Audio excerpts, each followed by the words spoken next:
who currently serves as Chief of Military Projects in the National Archives. Mr. Wolfe, for many years, was the Chief of the Modern Military Branch in the National Archives and Records Service, and in that capacity served as the archivist and custodian of all of the captured German records deposited in the United States after the Second World War. He is a man who brings to the subject of the Holocaust a wide-ranging expertise that is academic and archival and academic. He received his undergraduate education at the University of Vermont, his graduate education at Columbia University. He served in the Army of the United States in Germany at the very end and after the Second World War, and worked in an important capacity with the military occupation authorities in the American zone in the all-important task of licensing those German enterprises that were suitable to be allowed to resume publishing. His experience with the documents themselves was all the way back to the time of the Nuremberg trials, the trials of the major war criminals, and comes forward in a very active sense to December the 30th of 1987, when I was privileged to take part in a program session at the annual convention of the American Historical Association on the question of the planning for the final solution to the Jewish question. He served as a commentator, the expert commentator, for the papers read at that session. He is widely known among the community of historians, both here in Europe and in Israel, as a documents expert. His opinion is constantly sought, his advice almost universally accepted, and among all of the other things that he has done for those of us who practice the craft of history, his warm sponsorship of our work and career as a mentor and as a man who has an encyclopedic knowledge not only of the documents of the Third Reich, but of the agencies and ministries that generated those documents, has enabled him to save many of us a great deal of time and effort in our detective work in our various fields of enterprise. Mr. Wolfe is here this afternoon to present what should be an absolutely fascinating exercise, which will be illustrated with the documents, with many of the documents in question, on the paperwork for the Nazi final solution to the Jewish question. Mr. Wolfe.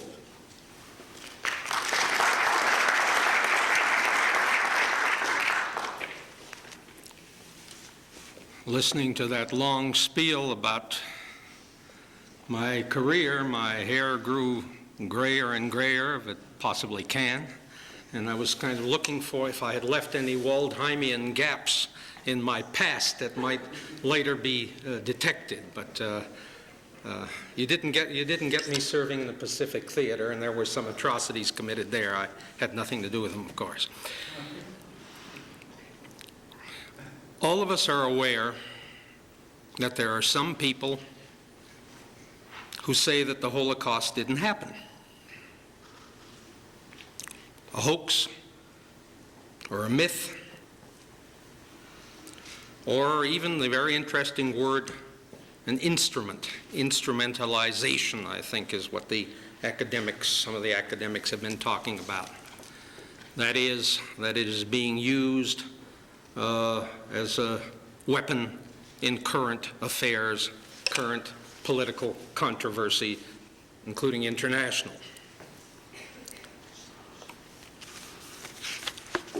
All of us also know that the Holocaust took place. How do we know that?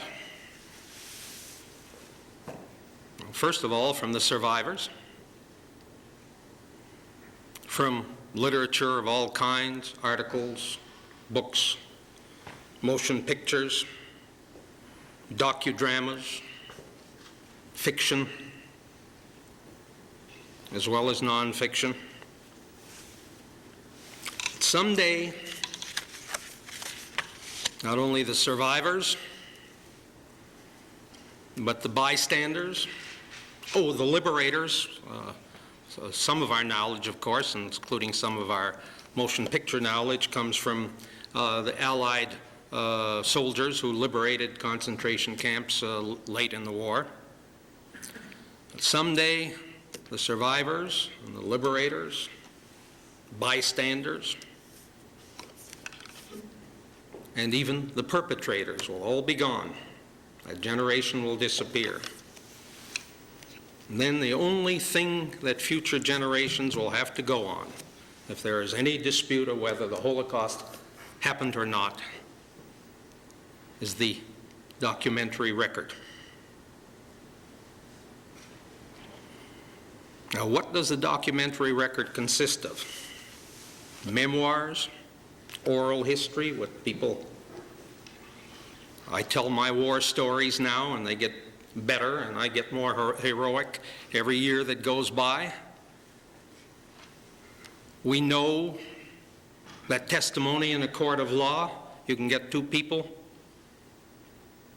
who've witnessed an event, an act, and both of them are remembering honestly, as accurately as they can, and you will get two different stories. None of these records, whether oral or written, are immediate, contemporary, or unaffected by hindsight. Even in a scholarly book, however masked by scholarly apparatus, however indirectly derived through oral history, memoirs, or private papers, or even from official records, the imperfectly remembered or recorded experiences of the actors or observers therein are the ultimate sources of all written history. Now, records, the written record, though there are also, of course, audiovisual records, which I will show you an example of and show you why I'm a little trepidatious about audiovisual records unsupported by textual records. Records, official or other, are most useful and reliable if not consciously created for historical purposes. If you're writing history, you're writing it for somebody to read afterward. Your interpretation may be affected, you're taking the long view. But if you are writing a memorandum or a communication of any kind to carry out a program, a project, operations of one kind or another, to order, convince, persuade, influence, inform, or merely to communicate somebody to do something that you want done, or merely to document an agreement with somebody. When you draw up plans, commitments for operations, operational or legal purposes, not necessarily or consciously for historical purposes, those are the records you look for. And furthermore, an isolated record is always easier to fake, certainly less reliable than records that fit together, that buttress each other, that support each other. Even sometimes when they contradict each other, they may be supporting each other.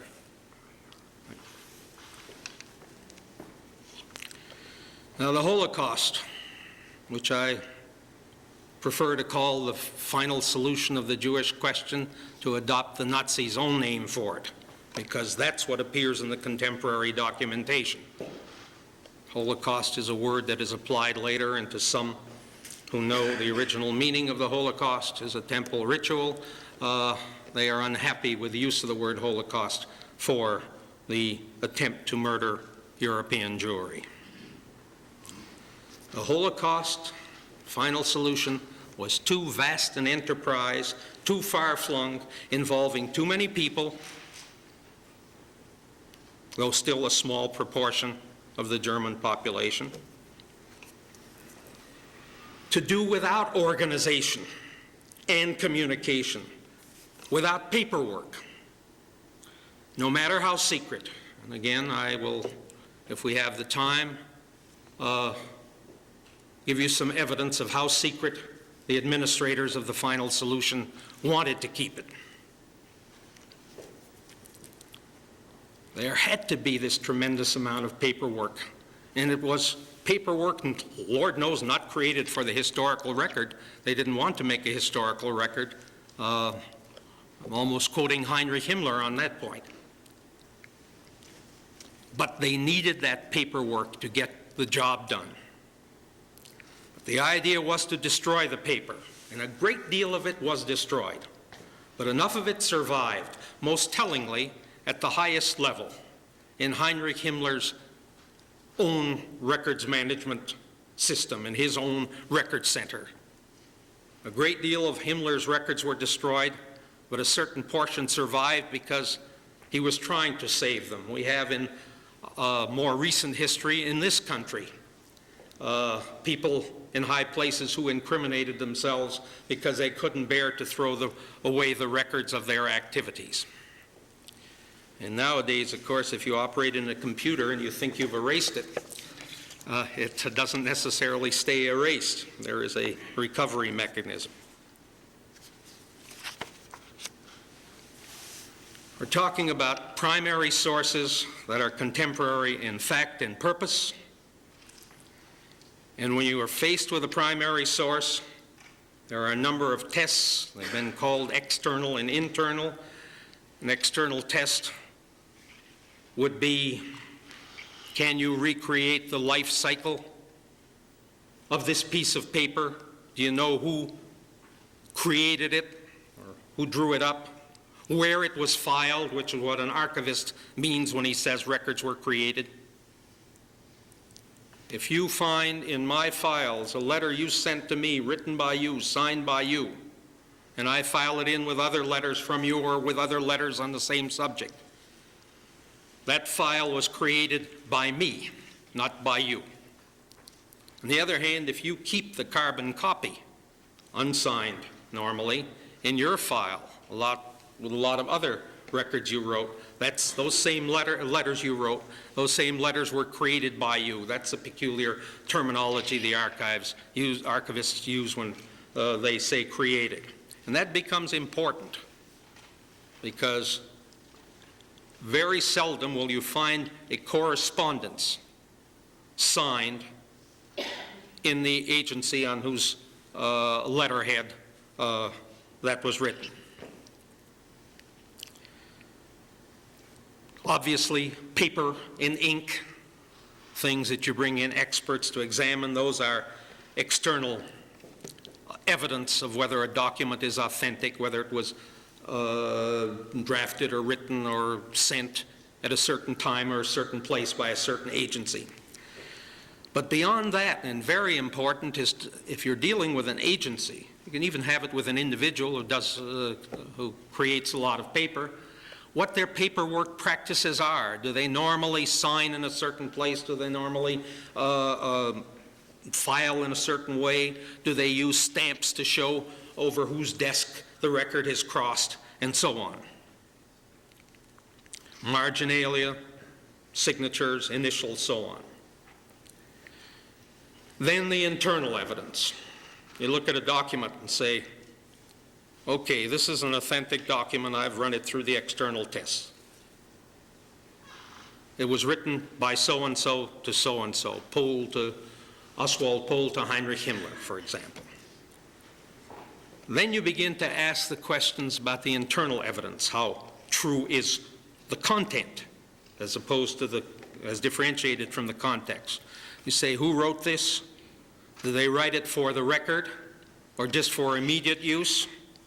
I'm a good bureaucrat. I've written a lot of things for the record that I didn't necessarily believe in. I was trying to persuade the guy who was going to read it to do something. What basis of knowledge did the writer of that particular piece of writing have? Was he writing something he knew something about? Was he guessing? Did he have an axe to grind? And then, of course, you look for anachronisms. Did somebody know something before they could know it? We've had some variation on that. What did the president know and when did he know it? I thought that when the bogus Hitler diaries were sprung on us, one of the bits of telling evidence as to their being bogus was that Hitler seemed to know back when he was writing in his diary, allegedly, what we, the readers of Stern magazine and of Newsweek in the 1980s would be interested in, because that's what his diary addressed itself to. And that was what the Italians called ben trovato. It was too well found to be true. It hit the nail so exactly on the head. When you see a document like that, you stand back and say, wait a second, this guy knew too much, too far ahead of time. So we're not just reading documents for the content, but the context, and it requires careful examination. Now, I'm going to take time out for two things. One, for a drink. This is plain water. It is not a very dry martini. It may look like one. And for the commercial. In America, you don't get any show without a commercial, and I've got to give you the commercial. First of all, I should say, I forgot this. This is a bureaucratic prescription. Anything I say from this podium is my opinion and not that of the National Archives of the United States. On the other hand, my commercial is for the National Archives because it fits in here. The mission of your National Archives is to preserve and make available permanently valuable records created by federal agencies in carrying out their functions. Might even include a bit of official history. Includes a lot of official history because part of an agency's function is to keep its own history. But mostly it's what they do to keep track of their supplies and their personnel and so on and so forth. And we keep what is what we deem to be permanently valuable, not only for historical purposes, but to document old pensions and that kind of thing. The holdings of the National Archives are of all federal agencies, not just the executive, but we have a lot of the legislative branch and the judicial branch and the presidential commissions, not only civil but military, personnel records, intelligence records, planning, operational, combat records. We only keep on the average 2 to 3% of the records created by the federal government, and it's getting harder and harder all the time. But in certain situations, particularly records of combat units, we may keep as much as during wartime or during combat action, we may keep as many as 75%. Now, after what I've said about the National Archives keeping records created by the federal agencies, what are we doing with German records or microfilm thereof in the National Archives? Well, what we're doing is keeping records or copies thereof that were taken in an action of a part of the federal government. The military in defeating Germany and Japan and Italy, for intelligence purposes acquired enemy documents, for occupation purposes acquired enemy documents, and for war crimes purposes. We lean very heavily on Nazi records for war crimes prosecution, as we did on Japanese records for the prosecutions in the Far East. Sometimes we handled them well. We made copies but left the originals in their German context. Far too often, we vandalized the records, tore them out of their context, and now we have to try to figure out where they originally were. It weakens the evidence of the records to do that. We end up with what I dubbed some years back captured and related records. Captured records of those, whether they're German, Japanese, Italian, Hungarian, had some of those, Many of the Italian records were captured records. The Germans took them in 1943 when Mussolini fell, and then when we took the German records, we found they had the Italian records. We took those too. We got some Russian Smolensk records the same way, which we're still trying to give back to the Russians, and they don't want to talk to us about it for some reason I've never understood. But with these captured records, where we kept them intact as a separate group of records, we eventually returned most of them, practically all of them, microfilmed those we thought had historical value, as we're doing now with the personnel records of the Nazi Party and its formations that are in the Berlin Document Center. About half of that is microfilmed, and that microfilm will eventually come to the National Archives.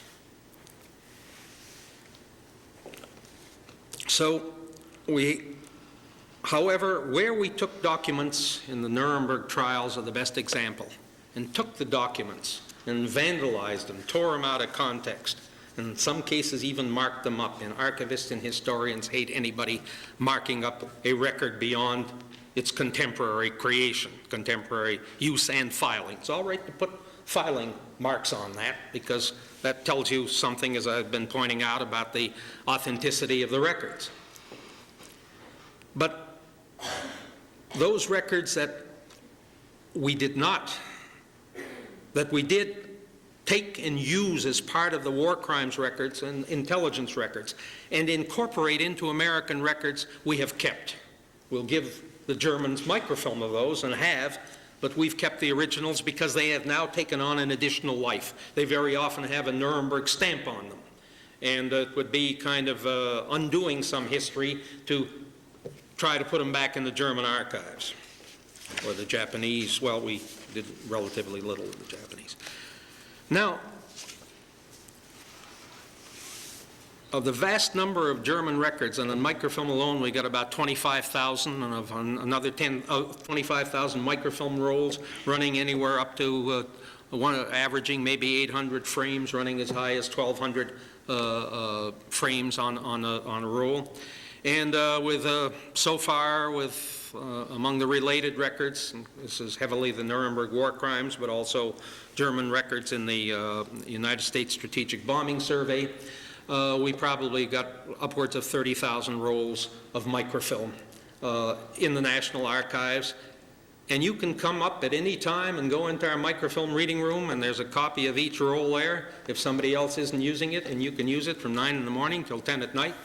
I warn you, most of the German records are not translated.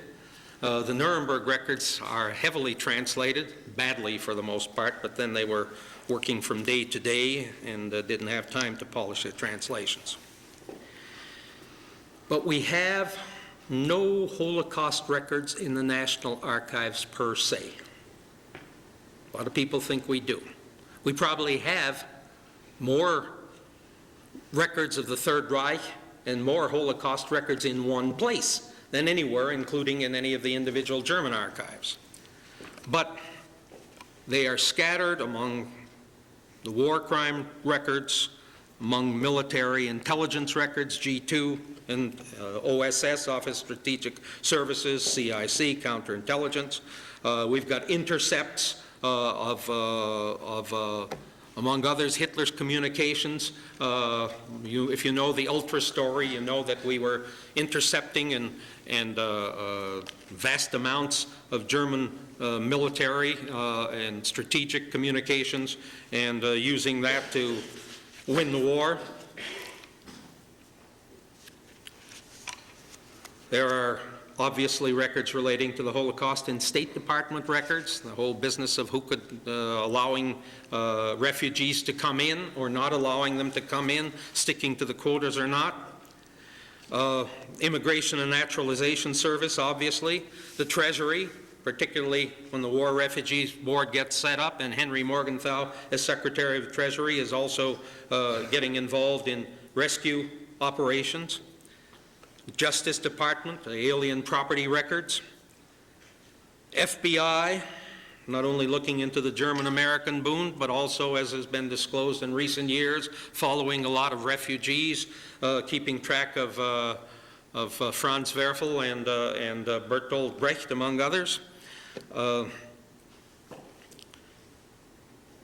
So, having given you the commercial, I can now take another sip of my very dry martini and go to the slides. For the rest of the time, I'm going to try to demonstrate with some documents, practically all of which you will not be, most of which you will not be able to read.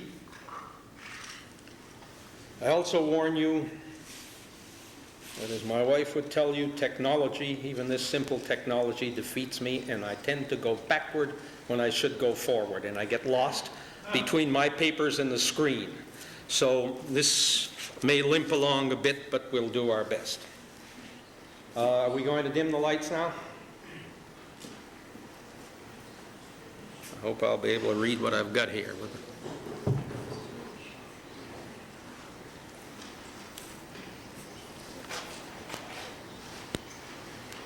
There's something there, but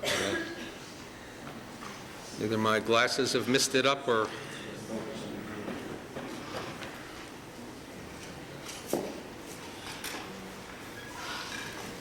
I'll tell you a story behind these first documents. I'm going to show you just 3 documents, so that's keeping it rather simple in the first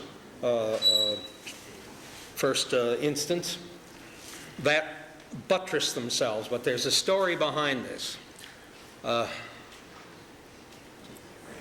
Somewhere oh, there is a focus knob? Wow. See, I'll show it. Try the other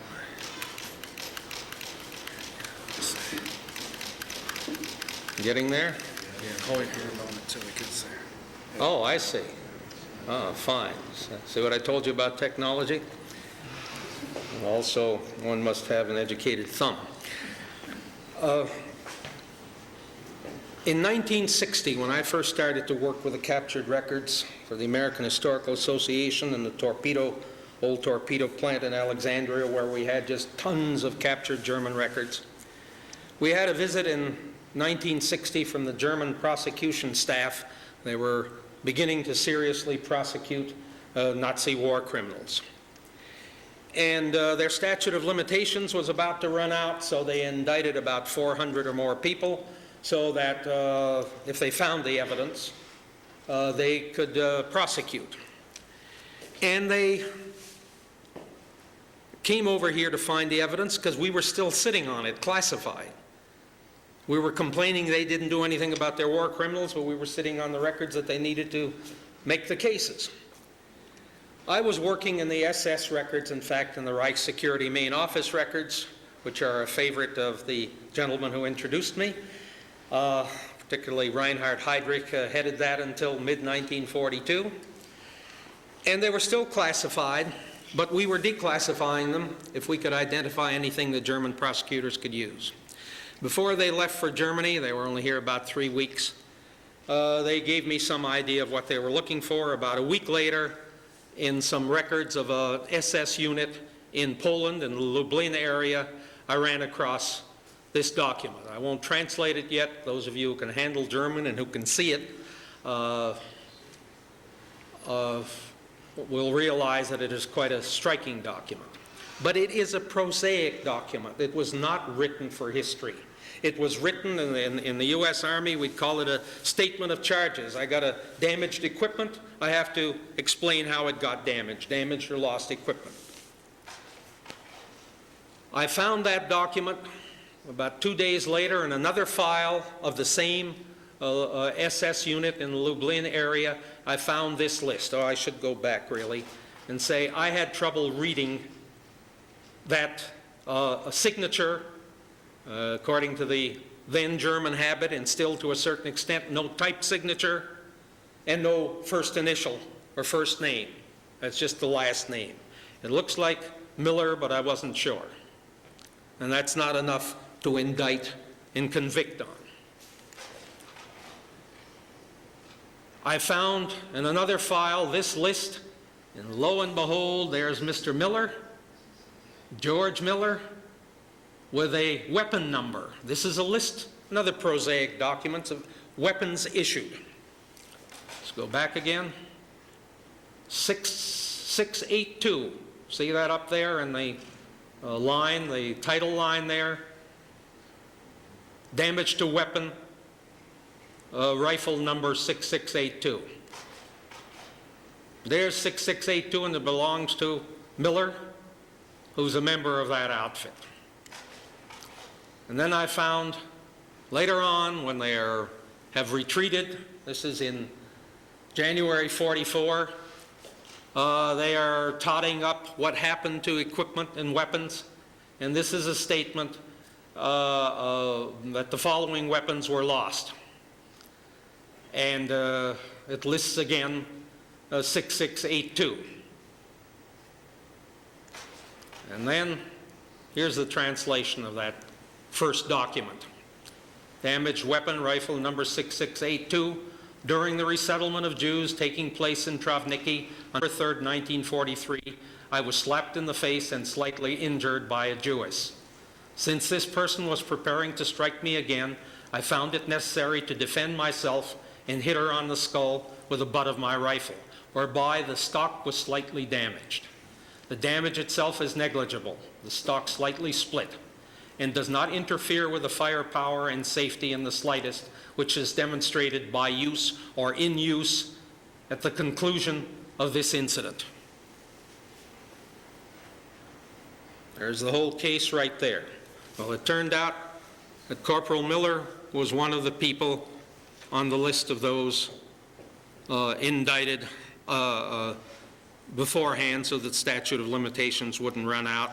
And this caused him to be convicted because he had been claiming, yes, I was a member of the unit, but I wasn't there at the time this happened or that happened. When the German prosecutors came up with this document, that settled the case then and there.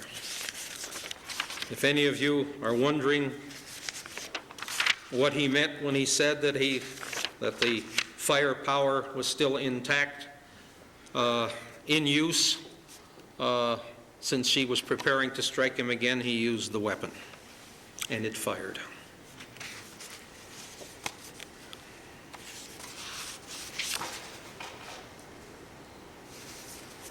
The next series of documents have to do with the Wannsee meeting, January 20th, 1942, where while the killing had long been underway, the final solution was going on in one form or another. It was now to be given an administration that would make it more effective, more orderly.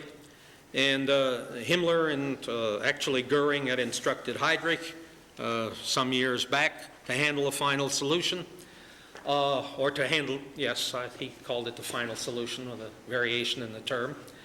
And now Heydrich is ready to bring together fairly high officials at about the undersecretary level from those German governmental agencies and party agencies that needed to be involved in order to do an effective job on the destruction of European Jewry. And the war had started in July 41 against Russia. Things had moved so fast, as I say, a tremendous amount of killing went on in those first months of the invasion of Russia. But by late fall, Heydrich is ready to put some organization and administration into this. And he sends out a letter to, in this case, to the head of the Race and Resettlement Main Office, Otto Hoffmann. And there's the second page. You can see it's got Heydrich's signature. This was found in the files of the Race and Resettlement Main Office, created by the Race and Resettlement Main Office, not Heydrich's office. I have another one that was addressed to Martin Luther, who headed the the domestic department of the Foreign Office, what was really the SS cell in the Foreign Office, which among other things was the Foreign Office contact and liaison with the satellite countries for handling the Jewish question. The letter to Luther is exactly the same, word for word, except when you get down to the last paragraph there, This one is from Heydrich to Hoffman. The wording is all the same. When you get down to the last paragraph, instead of Hoffman's name being in there, Heydrich says the same letter or a similar letter has been sent to all of these people. Dr. Frank, that's the General Governor of Poland, Hans Frank, and we have an interesting parallel in Frank's own records, which are an entirely different file and which turned up at Nuremberg and were used heavily against Hans Frank, where Frank in his diaries says, or in his official diaries, a record of what he was saying to some of his subordinates, said there's going to be a big meeting in January in Berlin which is going to settle the Jewish question.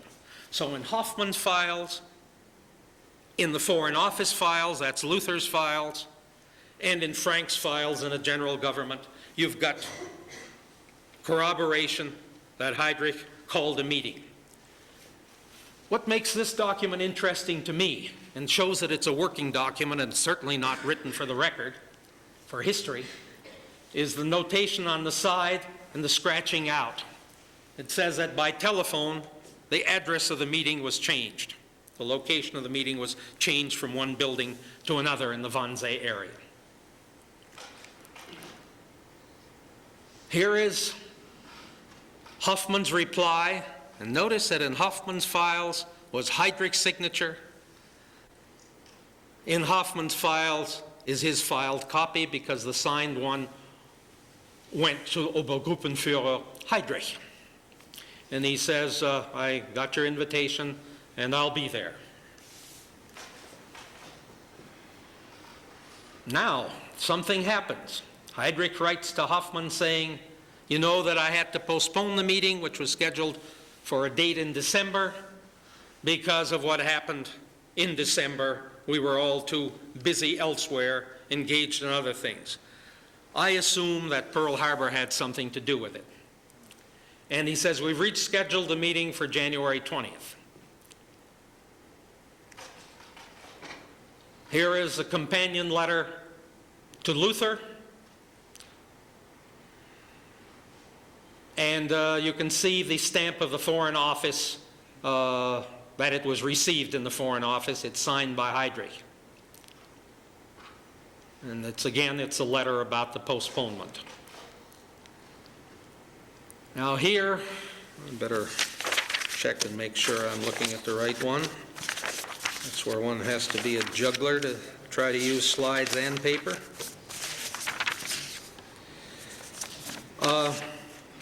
This is a covering letter sent in March, which says there's going to be another meeting of somewhat lesser lights than undersecretary level. And Luther gets it and puts on it that he wants Rademacher, party member Rademacher, who's also in the Foreign Office in Luther's shop there, to attend this meeting of somewhat lesser lights to continue discussion of systematizing the administration of the final solution. It also says, attached are the minutes, actually the summary, of the meeting in January. And again, signed by Heydrich. Those little numbers down at the bottom that you've seen on this file is when it was used at Nuremberg, they vandalized it by numbering it for not the original documents, which were found in the German Foreign Office files in Germany after the war, but in the microfilm and the documents done for Nuremberg, they put those numbers on. Okay, now here is the first page of the summary of the minutes of the January 20th meeting. And let's see who was there. Well, there was somebody from the Rosenberg's, not Rosenberg himself, but one of his chief subordinates for the Ministry for the Occupied East, basically Russia and the Baltic states. Somebody from the Reich Ministry of the Interior. From the Justice Department, State Secretary Dr. Roland Freisler, if you've seen anything about the prosecution of the German generals and officials who tried to kill Hitler in July of 1944, Freisler is the judge who rants and raves and won't let the witnesses talk. He represented the Foreign Office at the final solution. Secretary of State Buehler there, that's the representative of Hans Frank, the Governor General of Poland, who attended that meeting, which Frank had already said was going to take place. Then we find Mr. Luther's name representing the Foreign Office. Turning to the next page, there's Mr. Hoffman's name from the Race and Resettlement Main Office. Practically all of these got an SS in front of their names, an SS rank, but some of them were honorary, some were not. Then, from the Reich Security Main Office, that's the Gestapo office head under Heydrich, Joseph Mueller, known as Gestapo Mueller, because Mueller was such a common name, and a Major, Obersturmführer Eichmann. He kept the minutes of some of these meetings. I'm not sure the January 20th one. And then somebody from the, 2 people from the security police. And then Heydrich's name is not mentioned as being in attendance because he's mentioned separately that he opened the meeting and he made an opening statement. These are not exact minutes. These are a summary of the discussions. I now skip to what is page 5 of the notorious Wannsee Protocol, Wannsee Minutes. And I'll read to you from this. I could just translate it and put it on the screen, but it's not as dramatic. In view of the dangers of wartime immigration and the potentialities of the East, the Reichsleader SS and Chief of German Police Himmler has prohibited the emigration of Jews, which is henceforth replaced as a further potential solution after appropriate prior sanction of the Führer by the evacuation of the Jews to the East. These actions are, however, only to be addressed as alternative possibilities. But here already will be accumulated those practical experiences which, in view of the coming final solution of the Jewish question, are of weighty significance. Around 11 million Jews come under consideration, divided among individual countries as follows. Let me see if I can sharpen that up a bit. I better put my glasses on. Okay. See that figure of 11 million at the bottom? It's a guesstimate. As we will hear later on, if we have time for it, the SS statistician comes up with the same figure, but being a professional statistician, says it's kind of shaky, but that's the figure they were using. You notice on that page 5 that I read to you that there is an argument. People say that's kind of ambiguous. It doesn't necessarily mean the final solution is murder. Heydrich is being rather cryptic about it. But when we get on to these next pages,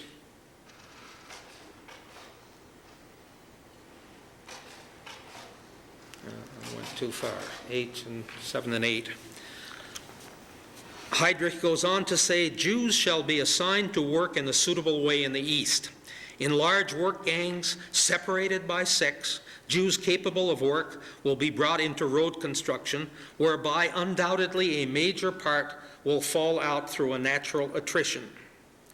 The finally surviving remainder, because they undoubtedly will be the part most able to resist, to survive, will have to be handled accordingly, because they represent a natural selection which, if turned loose, would provide the nucleus of a new Jewish buildup.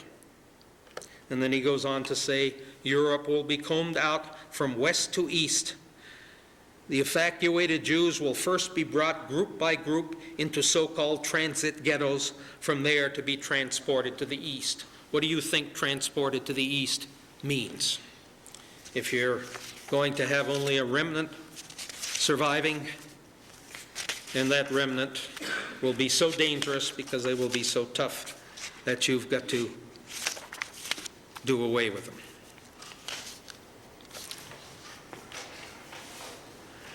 This document is a covering document sent out,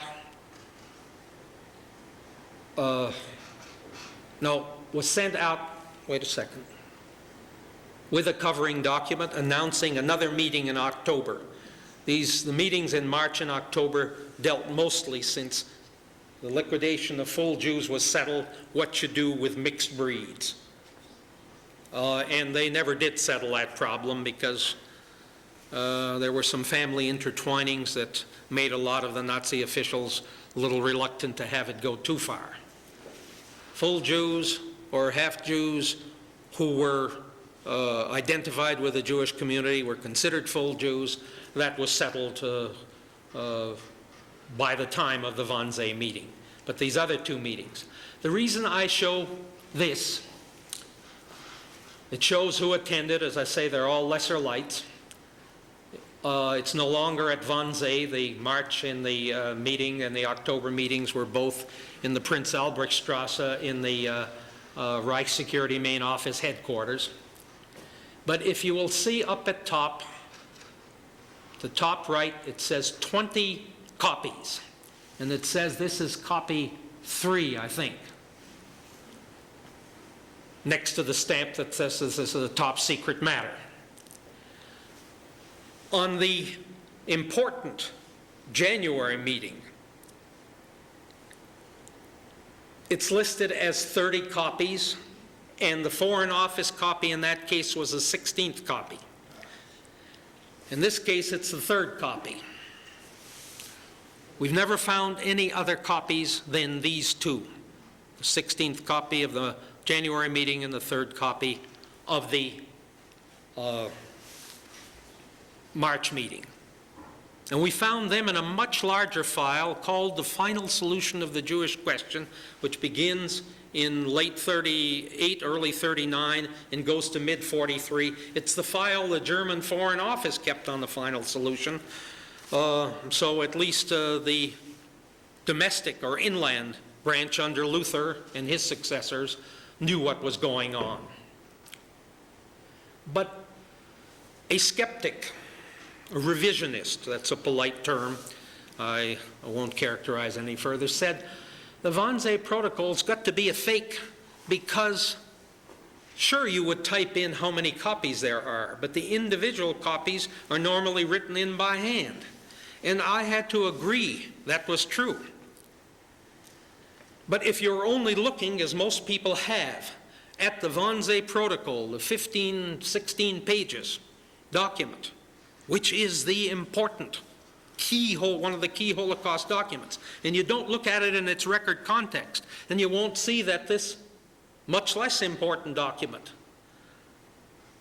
they were also putting them back in the typewriter and typing in the numbers. So I guess they thought what they were doing was so important, and maybe it was Eichmann who had something to do with keeping the paperwork, as I understand was the case. This was right in his specialty, the Jewish question. Then he wanted everything to be neat, and so you didn't have any handwritten numbers in there. So when people question, as they have, the Wannsee Protocol as being too pat to be true, you have to put it in that whole 240 pages of the Foreign Office file, in which the Wannsee document is only 16 pages. They all hang together, and some people hung together because of it.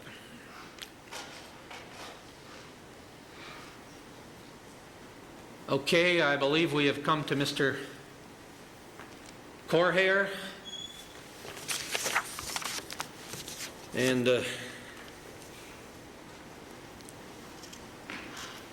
you've heard a lot of argument about were there really 6 million Jews who were killed.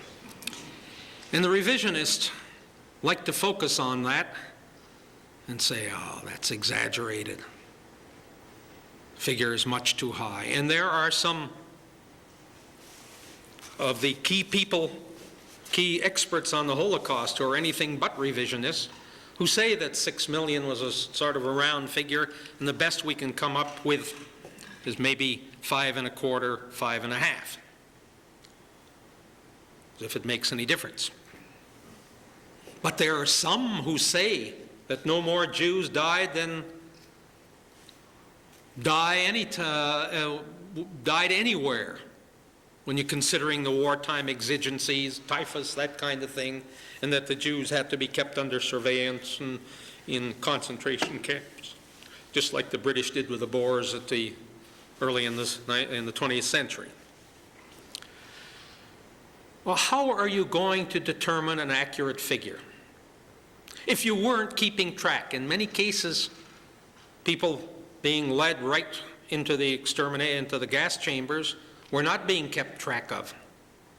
They were not given tattoo numbers. They didn't survive that long. Yes, the councils of Jewish elders in some places, in many places, were asked to make lists as a sort of a shipping manifest to go along with Eichmann's trains. A lot of those have survived, but by no means all of them, and not enough. If we were to try to make an accurate figure of how many people died in the Black Death, we could only do as well as statistics were kept at that time. Everything else is a guesstimate. Well, then what is our best source for determining how many Jews were killed? Best contemporary source, documented source, in the sense that I've been talking about. In early 1943, Heinrich Himmler, the administrator of the final solution, the man to whom Hitler is supposed to have given an oral, if not a written order, and said, get this done. Heinrich Himmler asks Richard Korher, SS statistician, a professional statistician. He asks Korher, I want some kind of figure on how far we are, where we stand with the final solution. And Korher writes in this letter, according to the order I had from this is the cover letter, and he writes to, what's Brandt's first name? Rudolf Brandt. He writes to Rudolf Brandt, according to the order that the Reichsfuhrer, that's Himmler, gave me, secret order, I'm sending in my estimate. And he sends in a 16-page estimate, and the table of contents has an introduction, the balance of Jews in Germany, the population weakness of Jews, the fact that they are not producing many children, they're an aging population, the emigration of the Jews from Germany, the evacuation of the Jews. Notice, the people in the know are using two different terms for emigration and evacuation. Even though the emigration was in many cases forced, they were at least despoiled of their property and pushed out. Evacuation is something else. It's not only forced, it's more than forced emigration. Jews in the ghettos, Jews in the concentration camps, Jews in prisons, the forced labor of Jews, and the balance of European Jews. And I've just, so you know that there's more than a table of contents, copied a few pages here, 16 pages and all. And two things that Korher says here. He says, look, I'm a statistician. You're asking me to figure out something that I can't figure out. First of all, I'm making a guesstimate from a guesstimate. I am going to the best census figures I could find in the European countries, back to 30, some cases 33. The places where the most Jews are in Eastern Europe are the places where the statistics are the least accurately kept.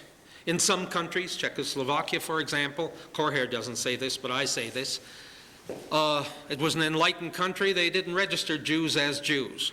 What they went was by language. Most of A great many of the Jews that ended up, ironically, as being listed as German in Czechoslovakia, because that's the language they used. A great many Viennese Jews had emigrated to Prague. A lot had lived there for centuries. And then he says, look, my figure through January 1st, 1943, is based on what we figure to have emigrated, what we can figure out have emigrated, what we know have been evacuated. But what's going on in Russia, in occupied Russia, and at the front, where the fighting is going on, I don't know. So they're not really included here. I mean, all that mass killing was going on, and they're not in his figures as of January 43. He doesn't know what's those figures. He didn't ask Himmler, and Himmler said, I want you to give me the statistics. That's how wild, in a sense, from an organized point of view, the killing going on behind the German army front was in Eastern Europe, along the Russian front. Well,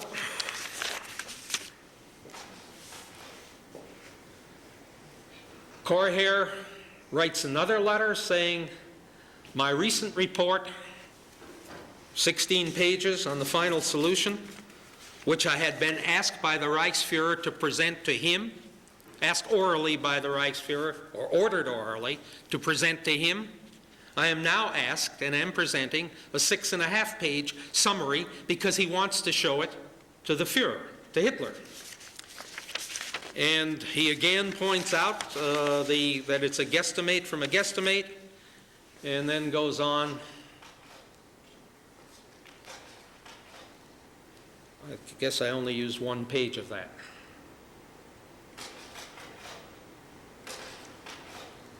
Yes, just to illustrate it. Well, I jumped one too many, didn't I?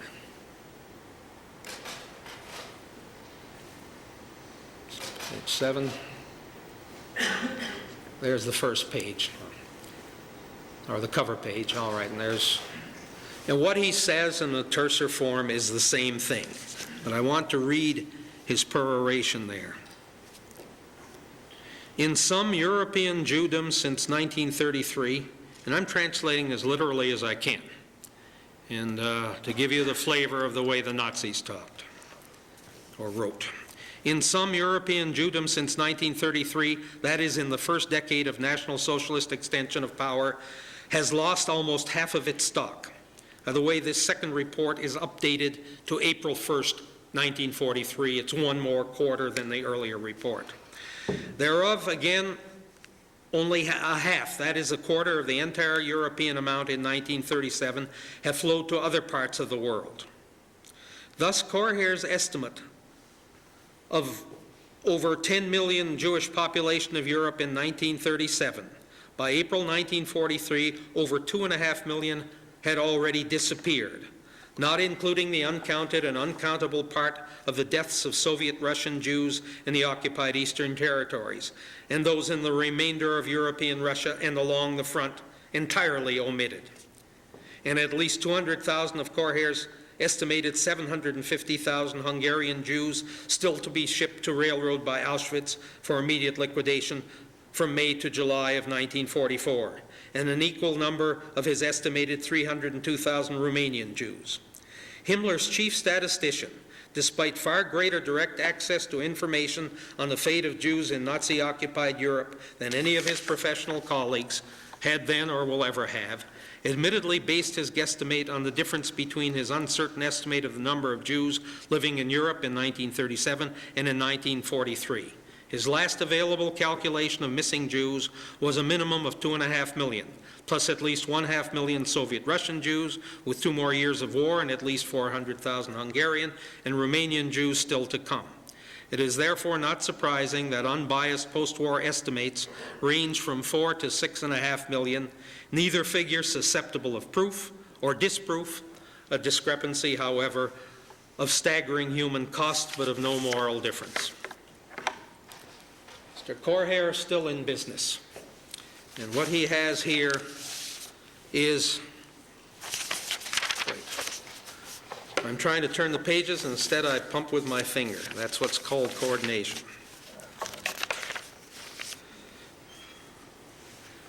Here is a letter from Heinrich Himmler, you can see his initials at the bottom, to the chief of the security police, no longer Heydrich, it's now Kaltenbrunner, third copy of 3 copies. And he says, I have looked at the statistical report of the Inspector for Statistics on the final solution of the Jewish question. I hold this report to be at the most material for later times, but right good for camouflage purposes. At the moment, it may neither be published nor transmitted to anybody. Most important thing is now, as before, that the Jews be transported to the East, as many as humanly possible. The word humanly rings interestingly in there, doesn't it? Ironically. In the short monthly reports of the security police, I only want to be informed how many were transported monthly and how many Jews are left.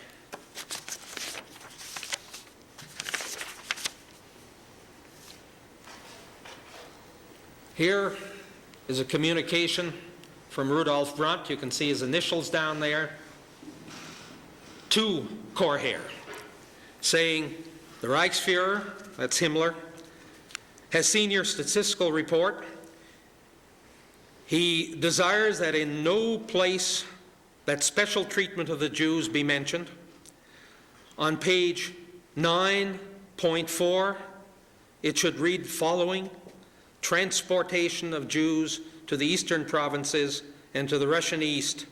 So many were passed through the general government, so many in the Warta province. No other formulation may be used.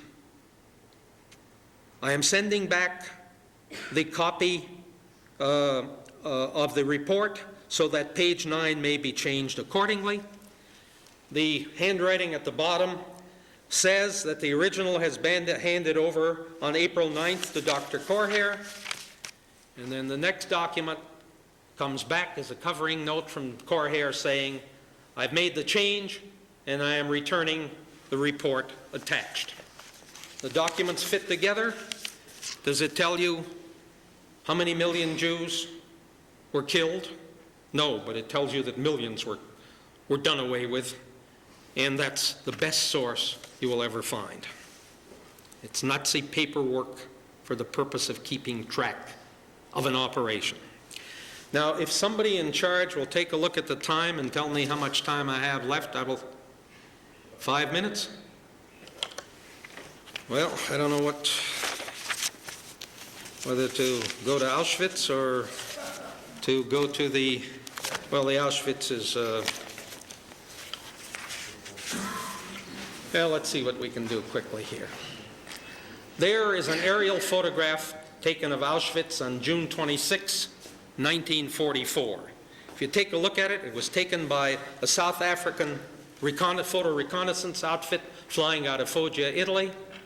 It shows Birkenau up at the top, the main camp next, and IG Farben down at the bottom. I don't know how well you can see the inscription at the bottom. That's put on, the frame numbers are on the film originally. The rest of it is put on with a frisket device that puts on, that's the 60th Photo Reconnaissance Squadron, which flight it is, how high they're flying, or with which camera they took it. They flew with 2 parallel cameras for getting stereo, and then a high-level camera to get a bigger picture. Now you look at the next document. That is the same document, believe it or not. It's the one that you're probably familiar with. It was published all over the world. Labels on it in English. Those labels were put on in 1978 using the film I showed you first. Now tell me how much you can see on that, with or without modern blow-up techniques. and what was done in 78 to identify all of these things. It led people to believe. The caption down in the right-hand corner I insisted that they put on. This was done by a photo specialist working for a group partly run by the CIA. And when they published this, I objected that they ought to put on it a statement that this was not, the labels and the cropping and the captions were not put on in 1944, but were put on in 1978. It didn't help any. When it was publicized, everybody said, well, we knew what was going on. We had the pictures labeled by the CIA in 1944, which didn't exist until 1947. Here is another one of those 1978 blow-ups labeled showing Birkenau up close, again on the 26th of June. I'll move on quickly.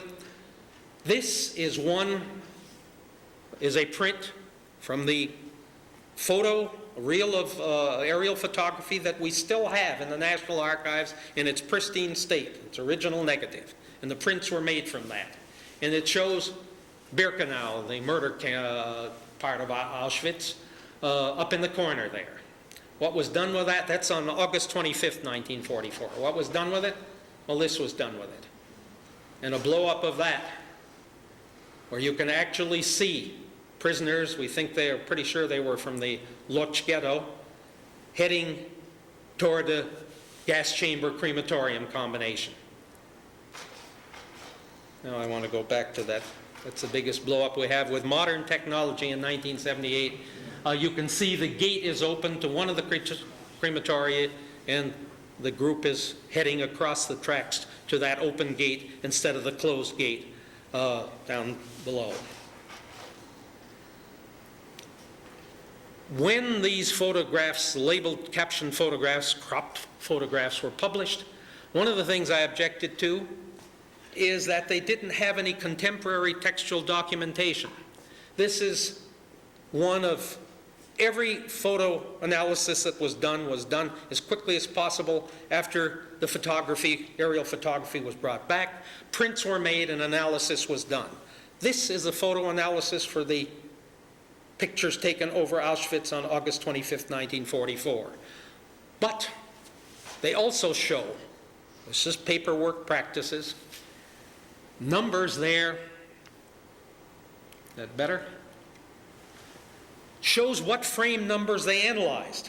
And it is quite clear from all of the flights over Auschwitz that the photo analysis in each case was done as quickly as possible, and what they were watching was the development of a synthetic fuel plant of IG Farben in Camp 3 of Auschwitz.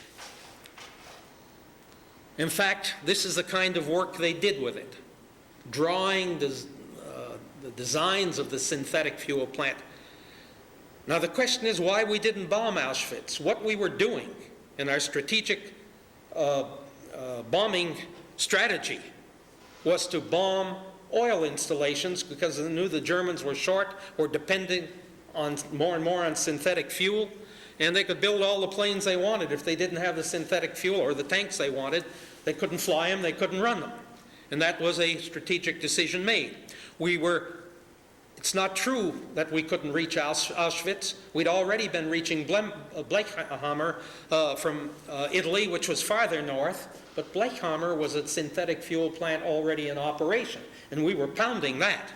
We were letting the Germans spend treasure and time on building the one in Auschwitz, and then we started to bomb it later on.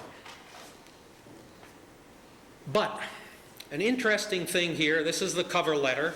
This is from Himmler, a cover letter from Himmler to Oswald Pohl, the head of all the concentration camps, not just Auschwitz, but all of them. And Himmler sends back this communication to Pohl saying, I've seen it, I like it.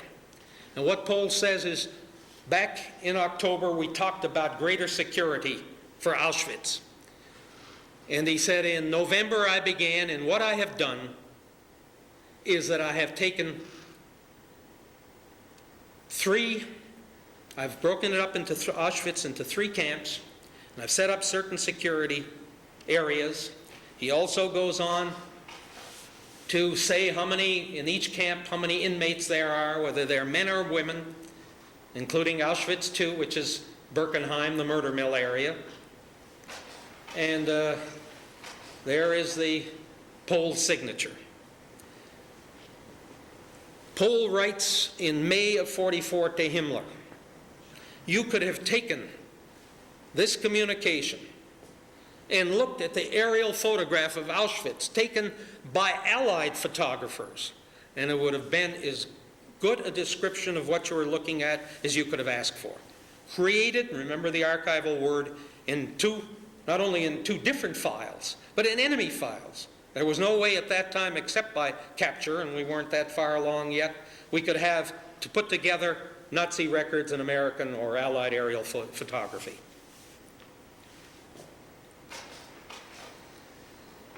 That's in September, and you see what's happening in the upper left corner? We're bombing. What are we bombing? Not Birkenau, right below. You can tell by the direction of the bombs that they are aimed at the IG Farben synthetic fuel plant, which we were bombing.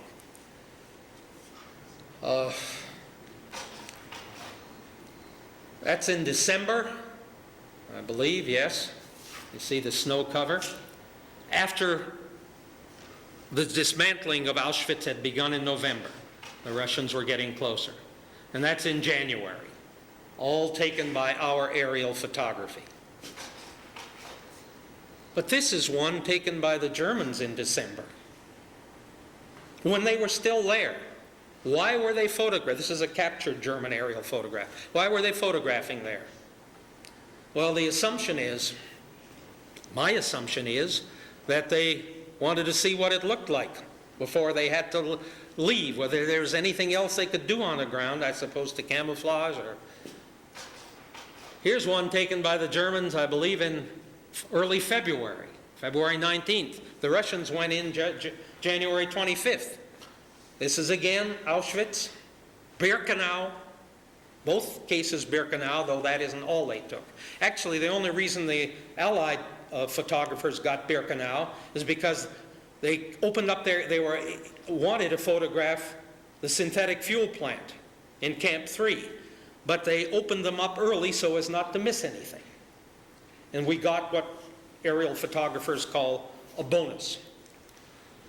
Now you've recognized Birkenau in Allied and in German aerial photography. Could you think of any better authentication of our aerial photography than this German aerial photography? That is Auschwitz, that's what it looked like. In this case, from far afield, records created in enemy countries buttress each other and give us an authentic contemporary look of what Auschwitz looked like from the air. That we didn't know what we were looking at the time also happens to be evident from the fact that our photo analysts were paying no attention, not listing the frames at Birkenau, only at the synthetic fuel plant. Well, this brings me to what would take me another 15 minutes, and I don't know, my time is up because we started late and other things have to take place. So I'm going to have to leave out probably the most interesting piece, but I think we'll have to do that. See if you can summarize this. Okay, I will go as rapidly as I can. Heinrich Himmler, in early October 1943, gave 2 speeches. One to 100 to 150 of his top SS leaders, the very top SS leaders, and what he was doing he had done many times before. He was giving them an account of the SS and what it was doing in the war.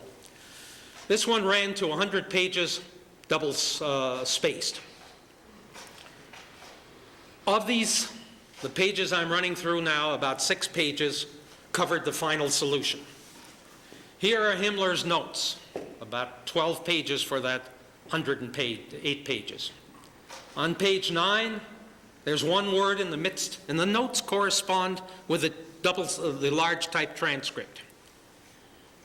And in the middle of the notes, in the proper place, if you look at the transcript, is the one word Juden Evakuierung.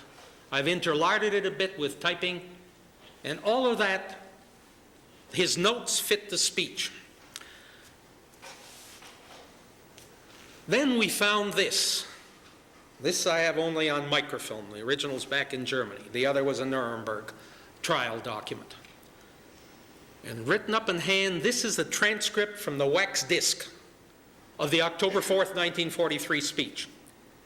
We don't have all of the transcript, and we don't have the part covering the Jewish question. But what we do have matches up exactly with parts of the speech where he does cover the Jewish question. Okay, now I'm back to the original transcript. Our belief initially was that the large type was aping Hitler in part, because Hitler, though he didn't read speeches very much, he was a speaker pretty much extempore, because he always said the same thing more or less, that the large type was so he wouldn't have to wear his glasses when he was, and it became a kind of a symbol of high rank to use the large typewriter.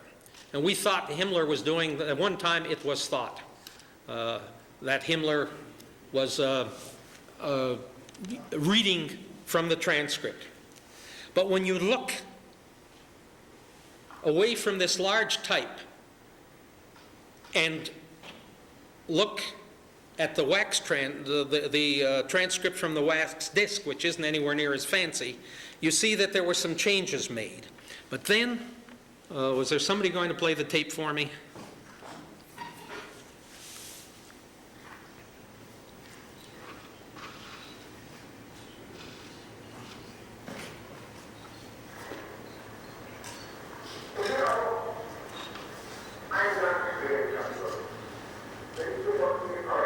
That is the voice of Heinrich Himmler. We also captured a large number of wax discs where he had his speeches recorded. He had them recorded roughly from 1940, 41 or 42 until well through 44, I think even into 45. Some of them, when we tried to play them, didn't reproduce very well. This one did. In fact, it's on wax discs that overlap, the kind of thing we do with tapes. Before one tape runs out, so you get the whole speech, you start another tape. That's the way they did it with the discs. And on these pages, 65, 66, 67, 68, the 5.5 minutes, I'll work back to that, that is on that tape that we got from the wax discs, he talks about the Jewish question. And it matches up exactly. Well, no, I shouldn't say that because we don't have that. What we see is that he actually spoke 108, what turned out to be 108 pages, 5 pages, 4.5 pages on the Jewish question from one word, that word evacuation. He knew his subject so well that he didn't need to have a transcript. The transcript was made from the wax disc and then for the record with improvements in the language. And we have that not only for this speech but for many of his speeches that don't deal at all with the Jewish question. We have his method of operation. He spoke from notes. The notes were recorded. His speech was recorded. It was transcribed. It was edited, I think, by Himmler himself, and then typed up in the large script you saw. Now, I might as well not go on to trying to get back out of this and back to the speech. That's the last page on the Jewish question. You're listening to the tape. And what he says basically is, and this will be all, I want here to tell you in all openness a very difficult chapter.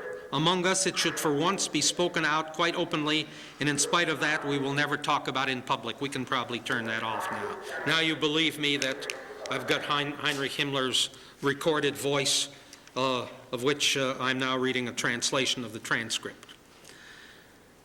And then he goes on to say, I mean now the evacuation of the Jews, the extirpation of the Jewish people. His word is Ausrottung, and it means tearing up by the roots. So that's no euphemism there. It is one of those things that one says lightly. The Jewish people will be extirpated, says every party comrade. Quite clear. It is in our program. Exclusion of Jews, extirpation, can do. And then they all come, our 80 million good Germans, and each has his decent Jew. It is, of course, clear the other Jews are swine, but this one is a first-class Jew. Of all who talk so, none has seen it, none has stuck it out. Oh, of you, most will know. Now remember, these are top SS leaders. Of you, most will know what it means when 100 corpses lie together, when 500 lie there, or 1,000 lie there. To have held up through this, and meanwhile, ignoring exceptions of human weakness, to have remained decent, that has made us hard. This is a never written and never to be written glorious page of our history. We know how hard we would have made it on ourselves if we still had today in every city, under the bombing attacks, burdens and deprivations of war, still had the Jews as secret saboteurs, agitators, and provocateurs. He's using the national security defense now. We would probably have come to this stage of the year 1916-17 if the Jews still sat in the German body politic. A glorious chapter in our history, never to be written. And the recording machine is going, and he is saying this. This is an authentic contemporary record. There is another speech 2 days later to the Reich and Gauleiter. I won't go into that.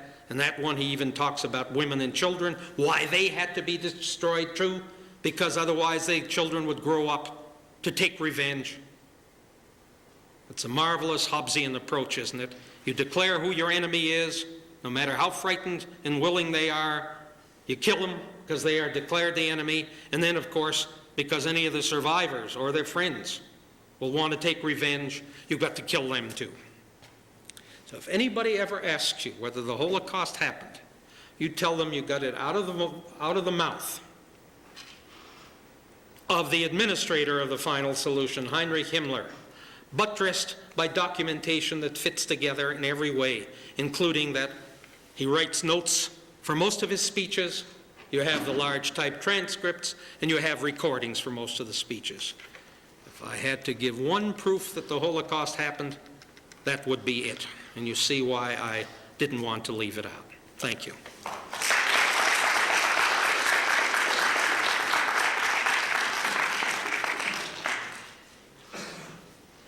Thank you, Mr. Wolfe. We'll have the lights in just a second, and then I think we have a few minutes for questions, which Mr. Wolfe has said he would be glad to field. I might add, if I may, one footnote to this. Since my own experience for many years has been in these records, and included a joint undertaking audio-visually with the Himmler speeches some years ago for public television. Himmler had an obsession not only to put the question of the final solution on the record in the presence of his top SS leaders and with the Reich and Gauleiter 2 days later, in which he implicated the late great Albert Speer, of course, by name, as by referencing him as sitting in the audience. But he was also concerned that future generations of Nazis who would not have any Jews to see, because they would all be dead, have some visual evidence of what it was that the final solution had accomplished. So he commissioned an SS film crew to do extensive filming operations in the Warsaw Ghetto, beginning in 1940, continuing through 1941 and into 1942, up until the time that the deportations began in July of 42 to Treblinka. That film, a great deal of that film, and including complimentary photographic records that were made of the inhabitants of the ghetto, have survived. And it is in the record that Himmler had this done literally because he wanted an anthropological record for the future of the Thousand-Year Reich in order to document this accomplishment that the future would have a difficult time believing. Hence, I think his double insurance that what he said exactly and literally would be preserved, at least for the records of the SS, if not for that glorious page in history that could never be written. Where are those photographs? Where are those photographs? The photographs of the Warsaw Ghetto were published some years ago in a book by Gunther Deschner entitled, the German edition is Menschen im Ghetto, and I don't know if there's an English edition of the book or not. And then the film is contained, much of the film is contained in the famous documentary done by the BBC about a decade ago by Alexander Bernfus, who found a good bit of this material and had the BBC put it together as a documentary on the ghetto. We showed that film in the archives some years ago. Remember when we showed your film biography of Hitler and showed that, and then showed Triumph of the Will. We showed Triumph of the Will first because that's all the apotheosis of Hitler's sweetness and light, and the word Jew isn't even mentioned in the whole film, and it's very impressive, and it almost influences an audience to think that what glorious togetherness the Nazis had. So then we showed them the Warsaw Ghetto and showed them the film biography in following weeks, kind of to educate the crowd that likes to look at Triumph of the Will. Can you talk about the question of the apparent contradictory or schizophrenic nature of the Nazis? On the one hand, they talk about the record that will never be written and is never to be written. On the other hand, he's making records right there for the same sort of stuff. And the reluctance to talk to use words like kill, death. Well, I once described Himmler as murderer and moralist rolled into one. In many respects, see, they didn't consider this murder. They considered this self-defense, something they had to do. Also, the Reich was going to last 1,000 years. Who's going to worry about what anybody says when all their enemies are destroyed or silenced? Nobody's going to ask any questions. And that means that if you can reach that day, and then in other generations, something like I opened my statement with today, that when the generations go by, it's what Dr. Sidnor was saying, that the desire to influence posterity is a glorious chapter. That's what he says. You don't want to have it disappear. They were partly concerned because they didn't know whether the German people would hold still for it. That's what he says in both of these speeches. Yeah, it's easy to say, well, get rid of the Jews. But then each German's got his own decent Jew. Probably Himmler makes the best defense of the average German of that time, of the German population in probably a majority percentage in these speeches. We can't trust them with this. They may figure something is going on, peculiar is going on, but they're not dumb enough to ask because that's something they're not supposed to know. Hitler's order number one, either at the beginning of the war or some months afterward, depending on what view you take, was no one is to know anything more than they need to know to do their job. It was illegal to know. It was dangerous to know too much. So they were keeping it secret for then. But maybe later on, and Himmler says exactly that, I think I read that passage, later on, we may be able to do something with this. He says that to Korher, and he says that in this speech. Mr. Wolfe, do you think they believed this themselves, or this was a box? Believed what? Their theories, their obsession. Some did, some didn't. Some didn't care. I mean, the hardest thing for a historian to do is to go into human motives. I see I had nothing to say. I was not a survivor, I was just an American officer who never had to suffer anything very much. I came in as a victor. We didn't get these records, and I didn't get to the archives till 1961. We got these records at the end of the war and afterward, but they were such a mess. The Wannsee Protocol, we didn't find, was not found until they sifted through the German Foreign Office records, which survived almost intact. They were not around for the International Military Tribunal, the first International Nuremberg trial. They're used first in some of the subsequent American trials. There's a question in the back here. Mr. Johnson. Peter asked that question. Yes. The American or Allied military people who looked at the photographs of the IG Farben plant that you showed, you emphasized the point that they were not looking, what they were looking at was the photograph of the factory. But did those people know that concentration camps Concentration, what they looked like? yeah, concentration, sure, but it was hard to tell one barracks from another. And in some cases, they labeled concentration camps in the Camp 3 around IG Farben. They labeled every building. Forced labor, they knew it was there. In some places in the American government by the end of '42, and in the newspapers, there was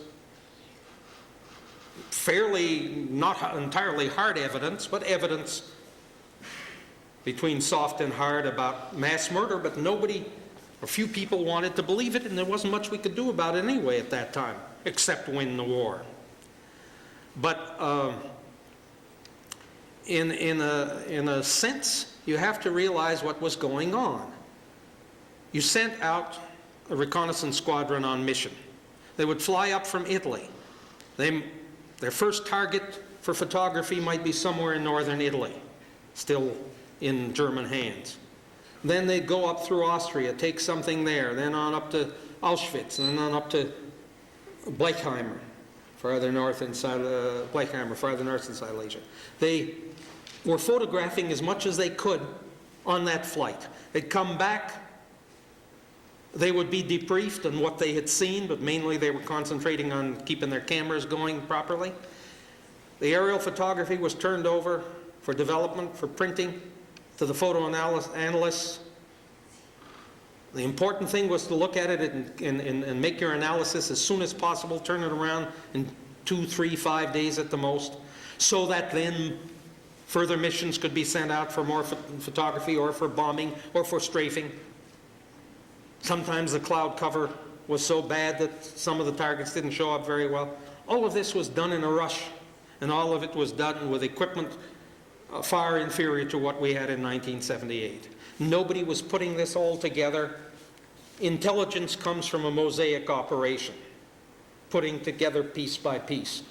And we were too busy concentrating on other things in Auschwitz, and therefore we're not looking for that. And remember, one of the few murder mills, as opposed to concentration camps, that lent itself, that would be subjected or would be a target for aerial photography, would be where industrial plants were. And there weren't in Treblinka or Belzec, or those places were basically murder mills. There wasn't much else going on. The one other place besides Auschwitz where you had industrial operations going on was in Lublin in Majdanek, and that was too far away from us for us to be flying photo reconnaissance over. This lady has a question. I would like to ask three interrelated questions that survivors often ask. They want to know, A, how many Jews did survive? Do we have any possible statistics on that? The second question is, how many children died? Some sources said 1.5 million, others say 1 million. And 3, how many children survived? Is there some way to get some approximate answer to these questions? Well, how many were killed? We've just talked about. They weren't keeping. How many children were there? Well, if they weren't keeping track in any category of just people, would they be keeping track of children? Probably not. Children couldn't work. They didn't tattoo numbers on them. The ones who survived were mostly the ones who could work. And the Nazis were torn right along between using them for labor or killing them. That's why they made the selections. Those who could work. It was never children. Though some young boys, 13, 14, survived through work. That's why somebody proposed sterilization. It was a way of using labor in this generation, but making sure there never was another generation. That's a particularly disgusting, obscene thing. But on the other end, who survived? Remember the circumstances. The Jews were just fleeing, were getting out of Europe as fast as they could, trying to get to Palestine. Nobody was counting. In fact, at some point, they were running them through, particularly the surviving children, as fast as they could to get them to Palestine. And they didn't want anybody counting, particularly the British. So to go back and try to count now, as I say, I'm very skeptical about statistics after the fact. The only answer is too many died and not enough survived. Mr. Wolfe, there's one question I'd like to ask, and then I'll follow with the second question, which you just given us an answer on. The new information, which is now becoming public to men like you and others, historians, of the United Nations material that was hidden, that would have been so helpful in the past in avoiding what we ran into in Austria. If we had only had that amount of information, how will that be handled? And then the other is, how can we get to the archives and use it? You can come up any time and use it. Short time. It's open. We're open from 9 in the morning to 10 at night, not only in our microfilm reading room, but in our central research room. You pay the taxes, you pay our salaries. There's no distinction. If you do your homework, you will be able to, you plunge into archival records and you can get lost, even if you're an experienced historian. If you don't do your preparatory work beforehand and know what you're headed for, it's very difficult. It's much easier for an archivist to help you if you've done your preparatory work. As far as your allusion really to the Waldheim case, I was involved in it from the start. Whatever there is against Waldheim was in records that have been open for many, many years. And the records in the UN were part of an international. We had part of it, the Yugoslavs had part of it, and so on. But there are also, the UN War Crimes Commission put on their lists people who in some cases were denounced and turned out to be anti-Nazi. The late Eugen Kogan, who just died a few weeks ago, and who was an inmate of Buchenwald and other camps for 7-8 years, was identified as a survivor of Buchenwald as being one of the camp complement because he was one of the politicals that sat in the Revier and kept track of what was happening there, and later on wrote the first book, still the classic, on the SS state. There are a lot of names in the UN files that are hearsay, denunciations. I was in Europe at that time. Things were so chaotic. That's one of the reasons people like Eichmann could escape. We were trying to find people. It was one chaotic mess. And in that sense, a lot of people got on the war crimes list, UN War Crimes Commission list, who maybe should not have been there. And the evidence that they have on Waldheim in the UN is, I dare say, this is personal opinion, not incriminating because the Yugoslavs did such a lousy job on it. And what is incriminating, if at all, on Waldheim is what was found by digging in normal prosaic, not too prosaic because there was anti-partisan warfare going on, but in the regular records of the German army in the Balkans, but nobody was looking for it, not even when he was UN Secretary General.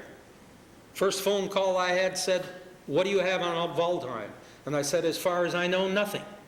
We don't, our State Department records, our diplomatic records are not open beyond 1954 at this time. They said, oh no, we don't mean that, we mean your German records.